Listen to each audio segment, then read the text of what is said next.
Good evening, everyone. Thank you for joining us this evening for our first family engagement event. This is our first workshop series on COVID vaccines for children. We will be streaming this event on Facebook Live this evening. If you have any questions, please enter those in the chat and we'll be monitoring those questions for you. We also have ASL interpreters and closed captioning available this evening. If you need to access the interpreters, please feel free to pin them to your screen. If you need to access the captioners, please click on the More tab at the bottom of your screen and select Show Subtitle. I'd like to start with some quick introductions. My name is Sonia and I am the Family Engagement Coordinator. I'm joined by my colleague, Becca Bailey, who is our Community Engagement Coordinator. We have the privilege this evening of having Arizona Department of Health Services representative join us as well. Our guest speaker tonight is Siman, who is speaking for Jessie Barbosa. And I'm going to allow Siman to quickly introduce herself. Hi, my name is Siman Kasam. I am the Health Equity Administrator at the Department of Health Services. We have a very newly formed Office of Health Equity, and we work specifically on vaccine access and equity. And I am filling in for Jessie Barbosa, who unfortunately couldn't make it tonight, and she is the true content expert. So I may get questions that I have to get back to you on once I ask Jessie what the answers are. But Jessie is our vaccine equity manager. Wonderful. We will also be providing a recording of this event on our website. So if you have questions later on or would like to access this recording, it will be available on our website, along with the presentation, a PowerPoint presentation that covers the information for you as well. Okay. All right, we'll go ahead and get started. As time is crucial here for us, we want to make sure that everyone has time to answer questions and ask questions as well, and we'll get to those later on. So first thing is, Siman, will you be able to tell us a little bit about the rollout plan for the COVID vaccine for children in Arizona? Yes, it'd be my pleasure. So first of all, I just want to say that nearly 3,000 children or individuals younger than 20 have been hospitalized with COVID-19. And in some rare cases, children have been infected with COVID-19 and have developed the multi-system inflammatory syndrome, which is potentially deadly. And so it's really important to us to get as many children as possible vaccinated. We know that COVID-19 pandemic has disproportionately impacted individuals living with disabilities as well. Several studies have found that people with intellectual and developmental disabilities are at least twice as likely to contract COVID and experience complications.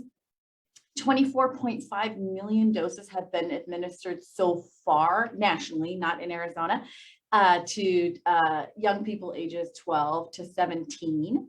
And so we know soon that that authorization for children over the age of 5, so 5 to 11, is forthcoming. The FDA met yesterday, actually, and there's a process where first the FDA meets, then another agency called ACIP or commission called ACIP meets, and then finally the CDC will meet. And that's what we wait on as the Department of Health Services. Once we get the green light from the CDC, then we begin to distribute an authorized vaccine in our state. And so these ACIP CDC meetings are going to be next week, November 2nd and 3rd. And so if all moves accordingly, we'll be able to order pediatric Pfizer vaccine beginning on 10/31, so Halloween. And just so you know, vaccinators are instructed to not administer vaccine until all 3 of those bodies have met and authorized it. Just a note too, like we did at the earlier when in the pandemic, when vaccines were first available, we held the statewide wide pods. We will actually not be doing that this time around. We know that vaccine is plentiful. We do not anticipate certainly any shortages. We've got authorized or allotted to us as a state about 5 or 6 times the amount that we are anticipated to need. So we're going to be fine there. We don't anticipate a shortage. We know that vaccine is available at pharmacy partners, CVS, Walgreens, Bashas', Walmart, those folks. We will have vaccine or do have vaccine navigators. So there's a number, and you'll find it in the PowerPoint that I'll send out, where folks can talk to someone in English and Spanish 7 days a week from 8 a.m. to 5 p.m. And that's someone who can help you find and get a vaccine. We also have our AZDHS vaccine finder. So again, in the PowerPoint, you'll kind of see visual instructions on how to access it, but you could go to AZDHS.gov/COVID-19/vaccines, and then you'll see the Find COVID Vaccines tool. On that tool, it's essentially an interactive map, or you can view where to find vaccine in a list, and you can now filter between mobile vaccine sites as well as sort of brick and mortar permanent vaccine sites like a doctor's office, a clinic, a pharmacy. Once the vaccines are available for children 5 to 11, there'll be an additional filter where you can filter just to find a vaccine that would be available to a child 5 and over. So you can, if you're looking just for providers who would be able to vaccinate your child, that filter will be available. We just want also to let people know that there are transportation options. If you're a member of Access, you can call the number based on the back of your card, and you can, which is essentially your health plan, your Access or Medicaid health plan, and you can request transportation, and you can request, of course, any accommodations that you may need. And if you're not an Access member, popular rideshare apps like Uber and Lyft offer free rides to and from vaccine events, and as well as pharmacies, and they have really great functionality on their Find Vaccine tools. So I would recommend that. For some folks who are homebound, so that's individuals who are either have an undue burden in terms of leaving their home, or their doctor has told them that they shouldn't leave home. Each of the counties, and again, those I'll make those links available to you in my PowerPoint or any other way that you would like, have different ways that you can request a homebound vaccine. We at the state also, you can request a home vaccine visit from us. We have both homebound, so that's a vaccinator coming to your home to vaccinate you or your child, or maybe several of your children, or if you're in a group home setting, or as we know, nursing homes, other types of settings, we have mobile vaccinators. So that's when a sort of a mobile van will come out and vaccinate. And then of course on the Find Vaccine, which is where you can find pretty much a vaccine event anywhere close by. And I think that's pretty much it. Sorry to have gone on. That's okay. A lot of information to share.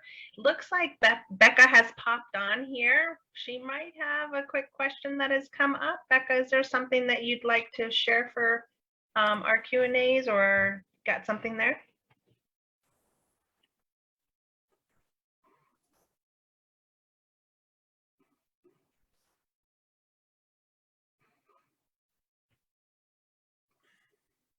Well, while we're waiting for Becca, I'm sorry, this is Jeremy.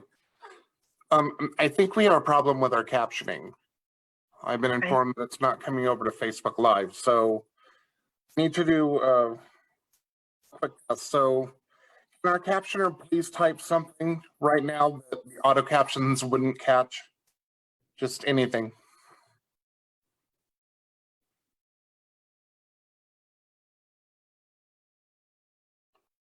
Okay, so we are receiving captions.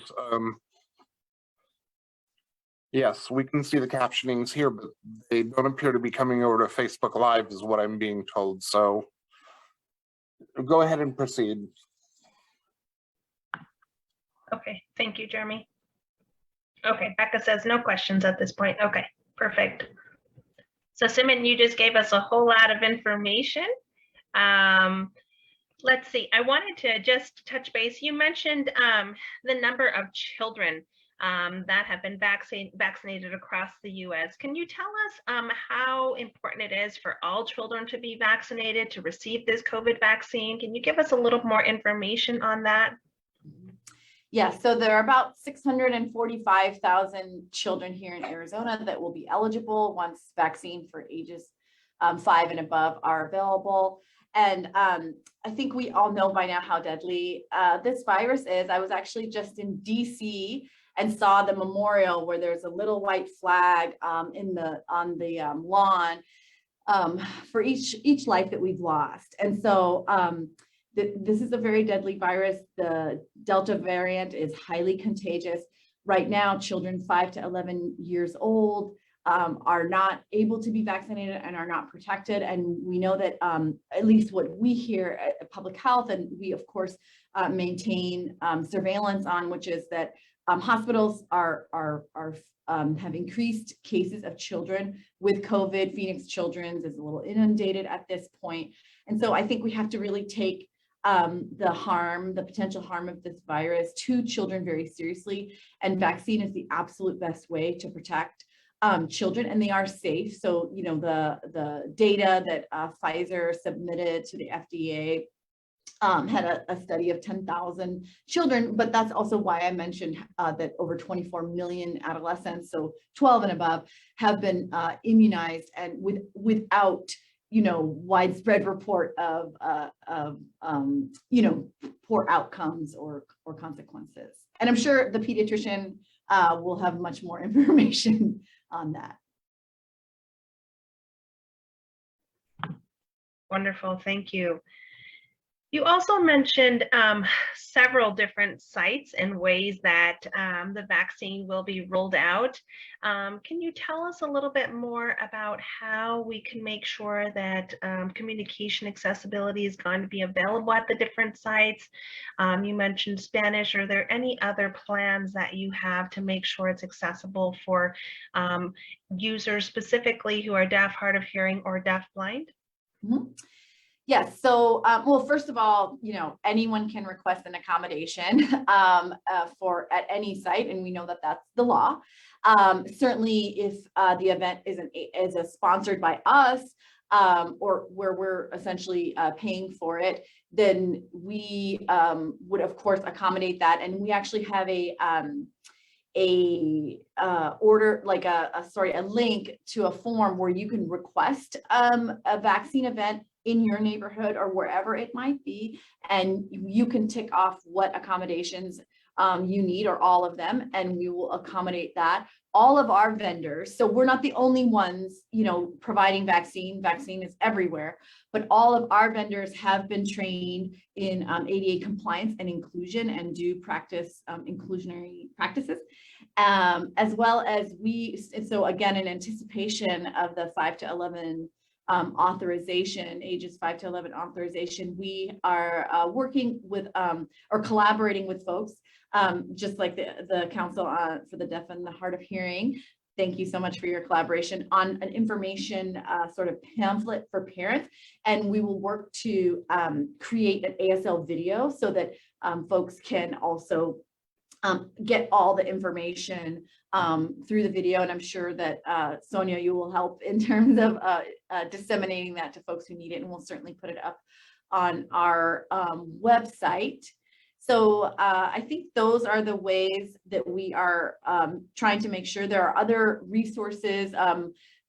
Valleywise, one of our partners, they're a healthcare provider, has created actually closed caption COVID vaccine information videos in 11 languages.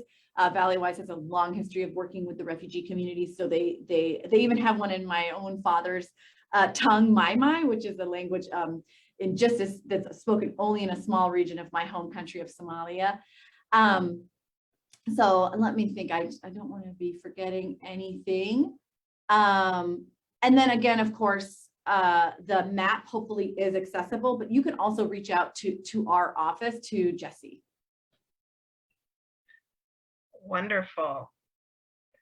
Yes, and we did see the announcement of, the Valleywise videos as well. So thank you for sharing that. It seems to be something that is definitely getting more attention and getting out there to the community. So we definitely appreciate the efforts that are happening. Okay, other questions that we have here. We talked about how COVID-19 is definitely a deadly disease. You mentioned all the information. We've had some, questions about how the COVID-19 vaccine might affect children, or what are some possible side effects that are out there right now, or that are surfacing. Can you talk a little bit about that? So I'm probably not the best person to, as I'm not a clinician. And so I think, there's good information from the CDC. Certainly, I think that, if someone is concerned about the safety and the efficacy, there's a ton of information on our website. There's a ton of information on the CDC website, and also, talk to your provider. So not every provider is enrolled in our vaccine program and is providing COVID vaccine directly, just because of, some of the cold storage and things like that. But they certainly will have information for you and are familiar with your specific health history to be able to give you specific guidance in terms of side effects. Wonderful. That is very helpful for families to know what steps to take if they have questions or concerns. Other things like, if a family, says my child has had COVID-19, should we still get the vaccine? Those types of questions that come across. Anything else that you could think of to share with families, to get those answers to their questions that they may have, specifically from a clinical, professional. Ooh, mute. So I'm not a clinician, so I certainly don't want to play one on TV. But I would just say, talking specifically to your provider. The good thing is that we have 1,200 providers enrolled in terms of providing COVID-19 vaccines. A lot of folks feel most comfortable going to their trusted provider. Some folks get their routine care through clinics, community health clinics, or they're known as federally qualified health clinics. They're huge vaccinators of children. So again, they are all enrolled in the program and are providing vaccine. If your child has had COVID, we do know that there's some immune protection from having had the virus, but it is unclear how long that lasts. And so it will not be harmful to get vaccinated to ensure a more robust and a longer, so let's say more durable protection against COVID. So I actually have 2 of my 4 children did come down with COVID, luckily, mild cases, but we also got them vaccinated about 3 months later when vaccine was available, because we knew that we really don't know how long that protection lasts from natural infection. Yes, thank you for that. That is very helpful. Good information for families to know what to expect. I know that we've got a couple of questions coming across. Becca, would you like to ask some of those? Yes, one of the questions, there's 2 questions in one actually. How can we get more information about the vaccine for children in ASL? And the follow-up is related.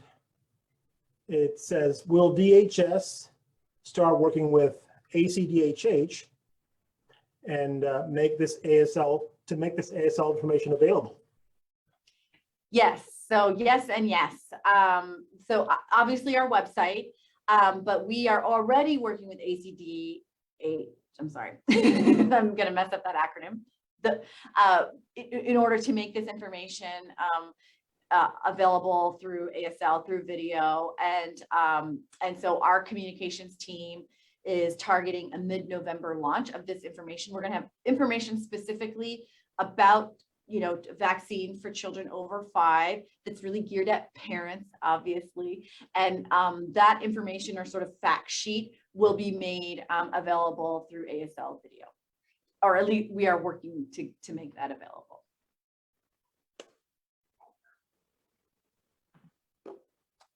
Wonderful. Looks like we have another question. Go ahead, Becca.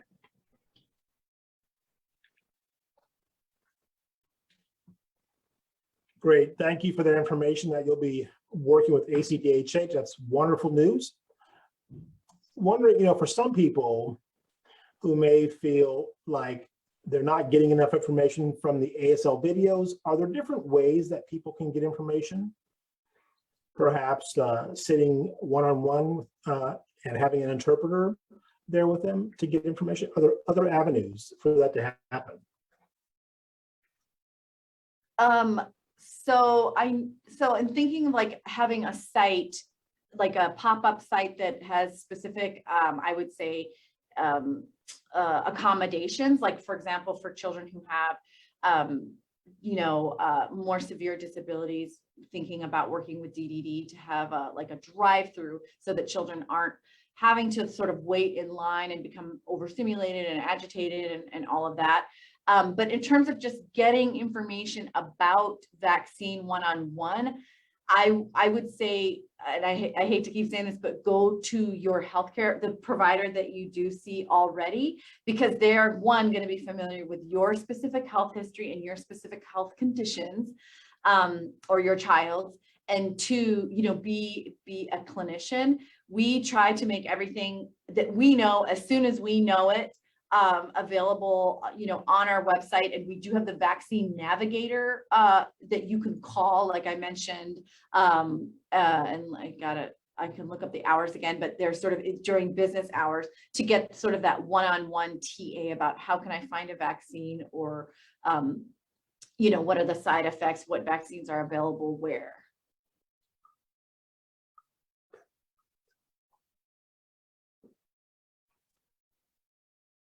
Unfortunately, I will say though, I'm not, well, I will just say I will look into the options for people who are deaf and hard of hearing for that phone line. So that's something to look into.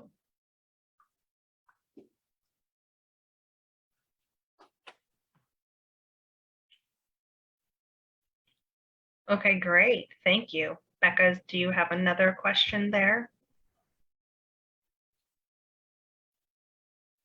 No, it seems that there's no other questions, but just a few comments reflecting the same concerns. Are there side effects? Is it dangerous for kids? And a lot of comments related to that. Okay. So quick question, Siman. You mentioned there's several different ways to access the, you know, the vaccine sites, having the navigator in place. The vaccine will actually be disseminated to the pediatric offices, pharmacies, etc.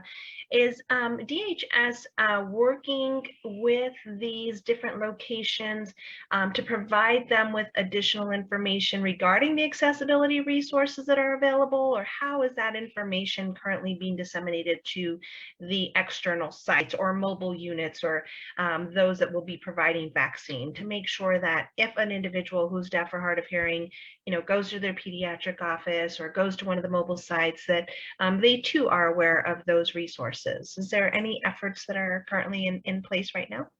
Yes. So our Office of Immunizations, they, you know, they have sort of obviously direct channels to all the 1,200 enrolled providers. And then the Arizona Academy of Pediatrics. We also work with TAPI, and they're a sort of a immunization clearinghouse here in the state. And so that information will be disseminated through them. We are working with special education directors as well as the Department of Education to get that information out again to as many folks as possible. And I just blanked, there was another channel of communication that I was going to mention.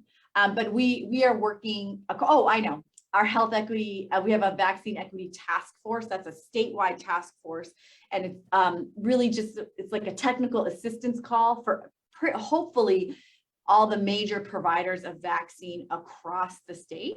And we really, of course, have been talking at length about getting this information, been talking at length about how are we going to reach the disability community and make sure that we do not leave them out of our vaccine response. And so that's another mechanism to try to get that information out to every vaccinator out there. We also, of course, have relationships with the pharmacies, the major pharmacies who are providing vaccine, and provide that information to them.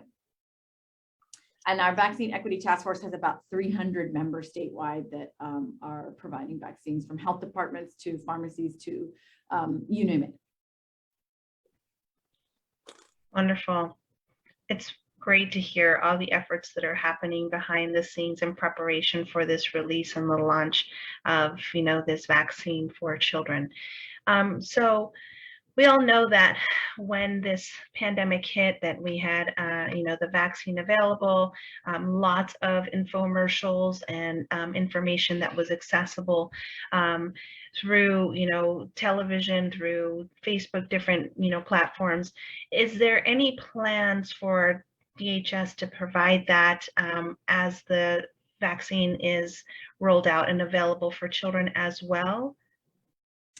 Yes, so we have continued to and are continuing to tape their commercials, but they're really like public service announcements.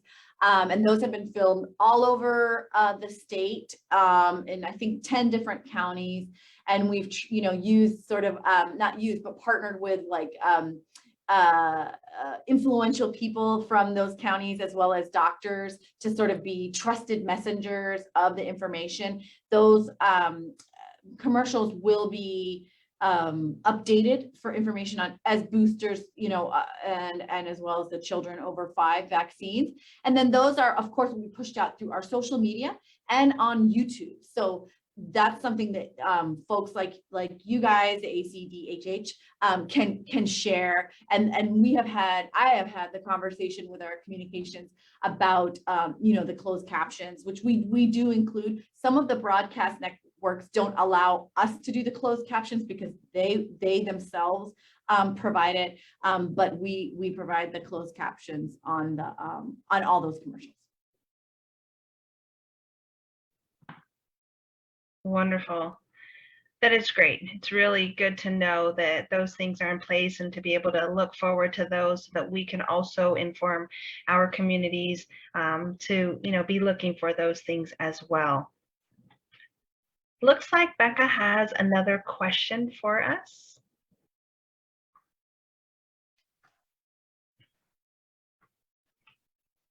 I got a couple questions actually. Oh, good. And again, I'm seeing some comments from individuals who are asking us to balance the information, to talk about a little bit more about maybe some of the negatives when it comes to vaccination. How can people become more well-informed in order to make their decision on whether or not to vaccinate their children? Mm-hmm. That's one of the questions. Oh, okay.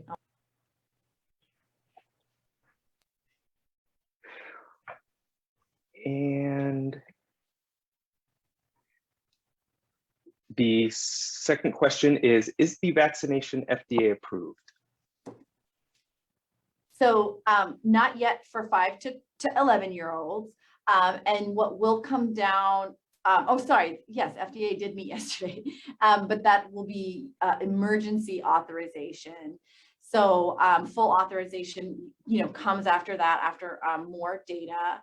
And I understand it is a personal decision for every family, for every parent, for every individual. And I think that people should educate themselves to their own comfort level. I myself have an underlying condition. And so I needed to check in with, and I have a rare disease. So I needed to check in with sort of that group. There's like a national group for people who have that condition, and to hear it from them. Yes, vaccine is safe and effective for you. And so I think that folks should go to their trusted sources, of course. And I know I keep saying this, your healthcare provider, because they, again, know you and they know and they understand the science. We do try to, respect folks' decisions and choices. And if you choose not to vaccinate, we, highly encourage you to practice other mitigation measures, such as, social distancing and masking.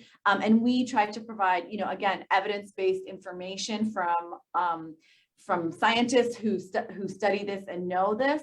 But it is a personal decision. And so I think folks should do, their research to seek information from our website, the CDC, their physician, in order to feel comfortable about their decision and to feel good about their decision, especially as a parent. I can definitely relate to that. Thank you for that. Was there any other questions, Becca?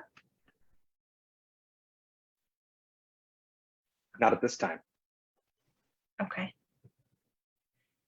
Siman, you mentioned that transportation is also going to be available. Can you tell us a little bit about that? Is there anything that individuals will have to show? Let's just say they're not insured. What other resources are available, or will they have that access as well?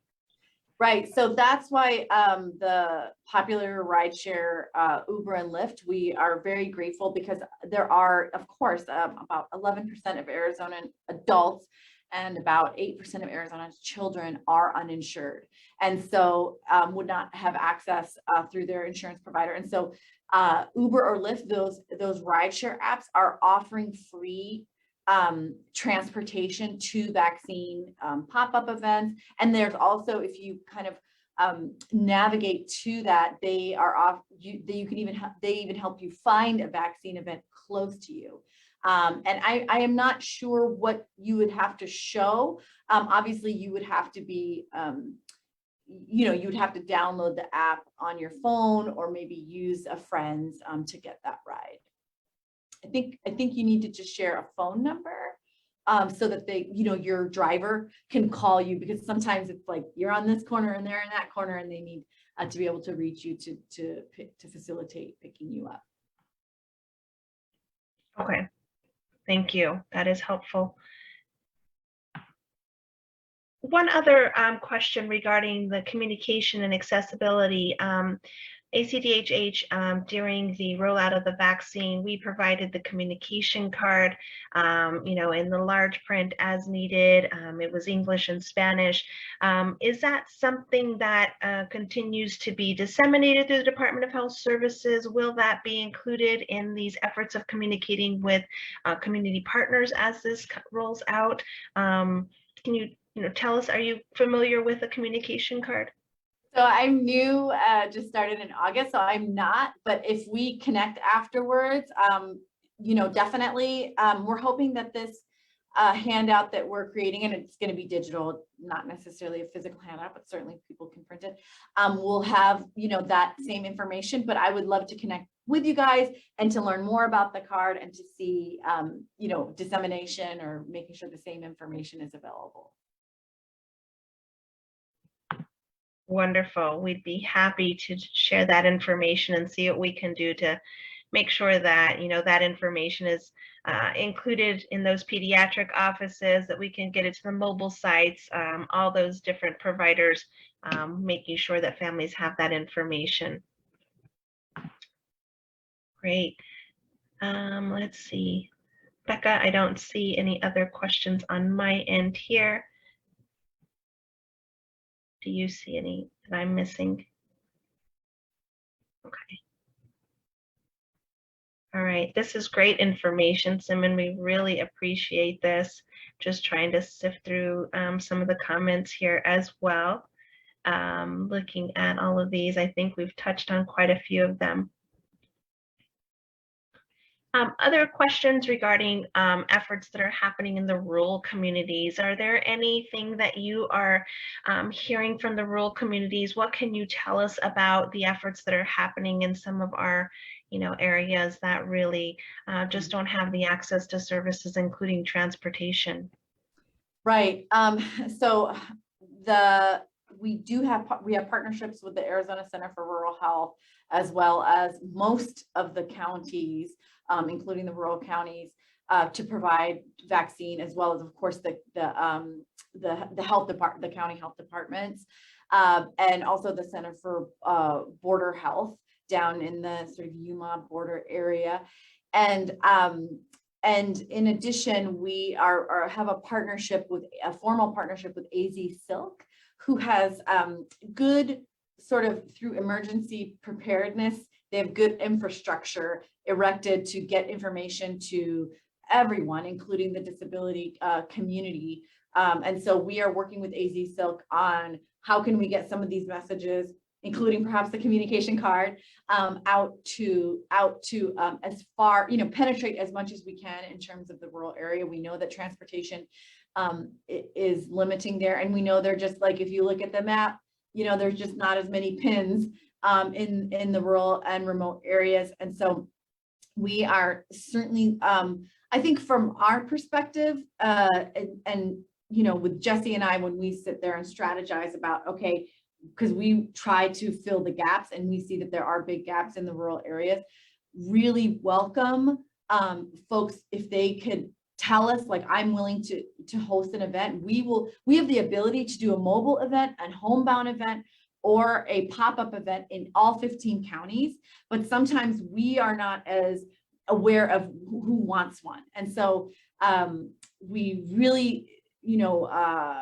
welcome an outreach to us to do that. And then we will deploy one of our mobile our mobile vaccine partners to hold an event or to do a homebound or group facility vaccines. But it is very much a challenge. Yeah, certainly. Always great to hear, though, that there's, those things readily available to be able to launch those out as needed.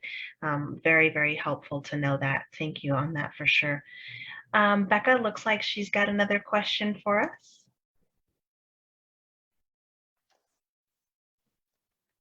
Yes, I do. And this question is, can I still get COVID after being vaccinated? Yes. So there, obviously the rate, and we're talking about a breakthrough infection, right? So that would be a person who's fully had their full series of vaccines. Not, of course, if you've only had one of, the Moderna or the Pfizer, you're not fully protected. But if someone who's had their full vaccine complement, maybe an immunocompromised person would have had 3, there are instances of breakthrough infections.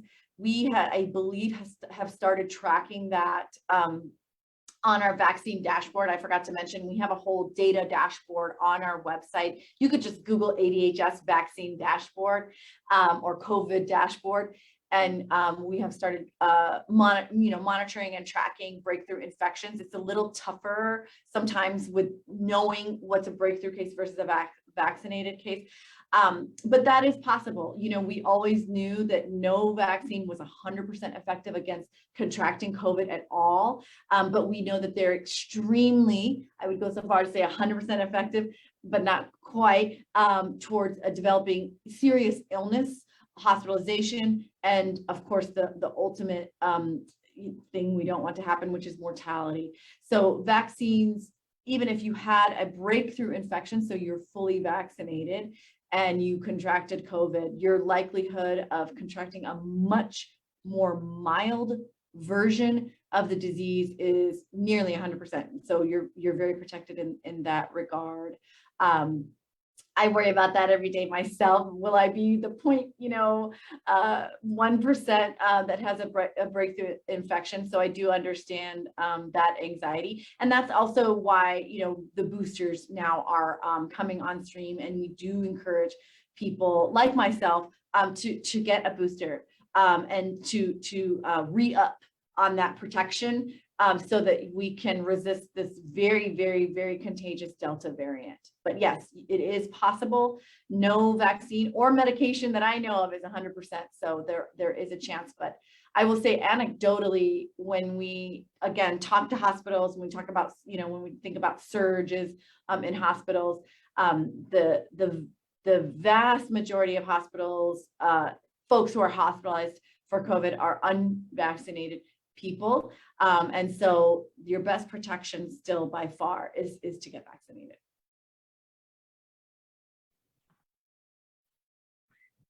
Wonderful.